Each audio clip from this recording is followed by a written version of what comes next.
the Walmart CFO with their earnings call was saying that the back half of October consumer spending was weak. So I think that's a sign of things to come. We're talking about the biggest retail out there. If they're saying that, right, and that's one of the places where people go for discount shopping, imagine all other retailers, right, where they have more expensive products. It's going to be even harder for them. So I believe that this is a point where the market's going to start rolling over. Obviously, Walmart's down 7% on this, and they have a pretty heavy weighting, I'd say, overall in the indexes when it comes to retail. So that's obviously getting beaten up today. Everything needs to take a pause after an amazing rally we've had.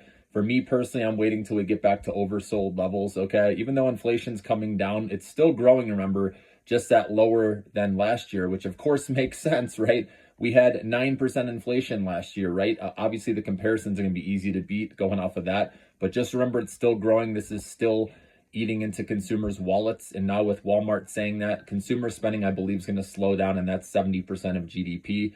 So, like I said, take your profits at some point this year. I'm not saying the rally is going to end. In my opinion, I think it's going to roll over, okay? It's going to be choppy here. Most of this upside has played out over the last couple weeks, okay, with inflation coming down and, like I said, the data coming in softer than expected.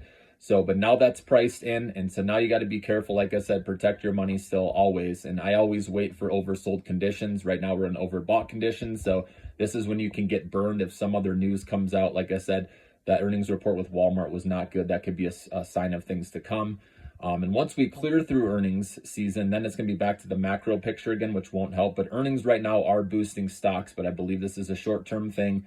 The higher the pop we see now, the bigger the drop later, in my opinion. So, like, that's why you heard me say get your money in 2023, because 2024 is going to be a different story, guys.